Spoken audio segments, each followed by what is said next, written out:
अब चुनाव को लेकर वार पलटवार का दौर भी तेज हो गया है। प्रधानमंत्री नरेंद्र मोदी ने एक बार फिर से कांग्रेस को आरक्षण के मुद्दे पर घेरा है। पीएम ने कर्नाटक में रैली को संबोधित करते हुए कहा कि कांग्रेस केवल वोट बैंक की राजनीति के लिए देश में धर्म आधारित आरक्षण की योजना बना रही है, लेकिन मैं ऐसा नहीं होने दूंगा। वहीं राहुल गांधी ने भी इस बयान पर जमकर पलटवार किया।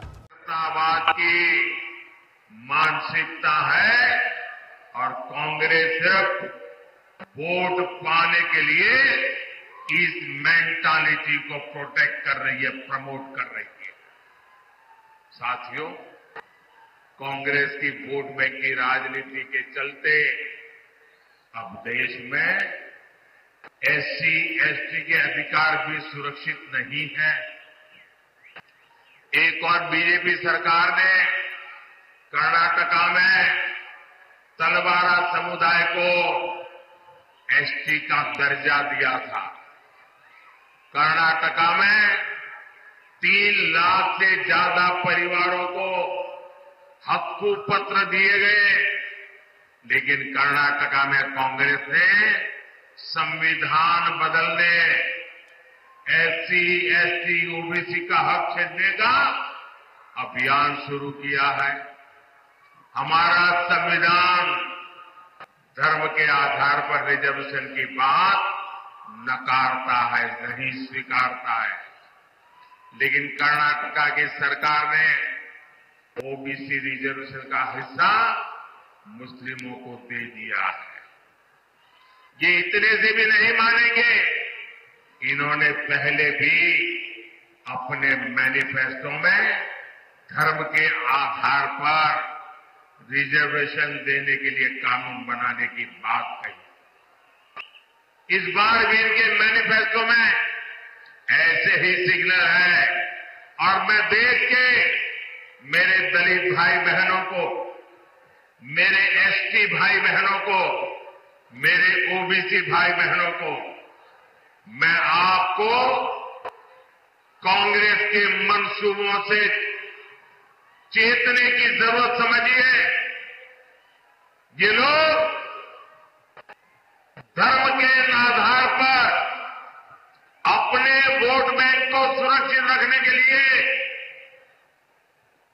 वो आपके अधिकार जो बाबा साहब आंबेडकर ने दिए हैं, जो भारत के संविधान ने दिए हैं, उस पर लूट चलाने की ताक में बैठे हैं।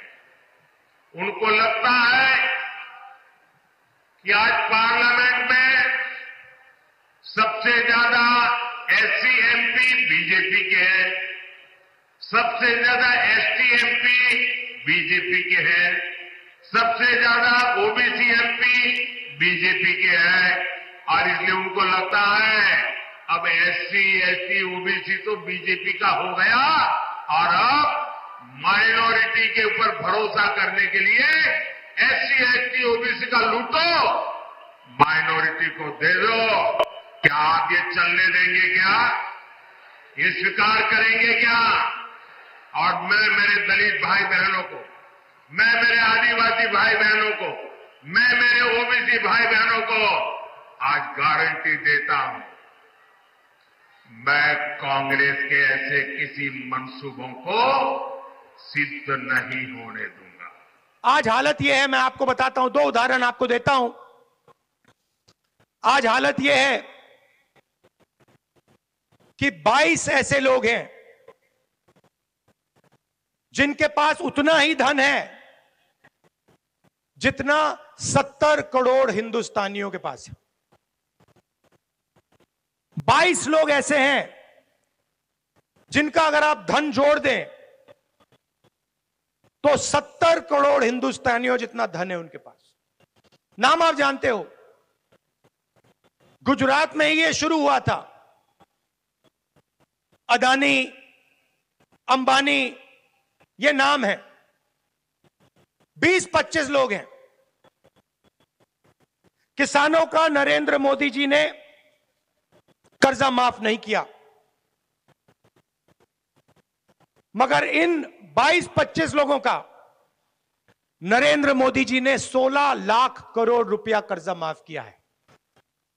अब आप ताली बजा रहे हो, मगर यहां पे 90% लोगों को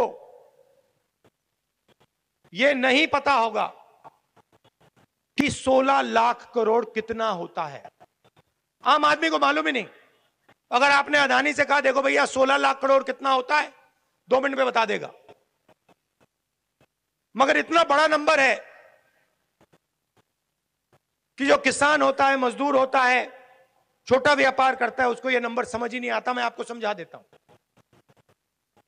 हमने किसानों का कर्जा माफ किया था, आपको याद होगा, यूपीए की सरकार थी। अगर आप 25 बार हिंदुस्तान के किसानों का कर्जा माफ करो, मतलब 25 साल के लिए हर साल माफ करो, तब 16 लाख करोड़ रुपए बनता है। और 22 लोगों का, भाइयों और बहनों, 22 लोगों का इन्होंने 16 लाख करोड़ रुपया, 24 साल का मनरेगा का पैसा, 25 साल का किसान कर्जा, 22 लोगों को। हिंदुस्तान में 1% लोग 40% धन कंट्रोल करते हैं। यह सच्चाई है देश की। और फिर नरेंद्र मोदी जी, बीजेपी के लोग कहते हैं हम आरक्षण को खत्म कर देंगे। जहां भी कमजोर लोगों को थोड़ा सा फायदा मिलता है, किसानों को थोड़ा सा फायदा मिलता है, मजदूरों को, छोटे व्यापारियों को थोड़ा सा फायदा मिलता है, वहां ये लोग, उनका ध्यान चला जाता है, उसको बंद करने की कोशिश करते हैं।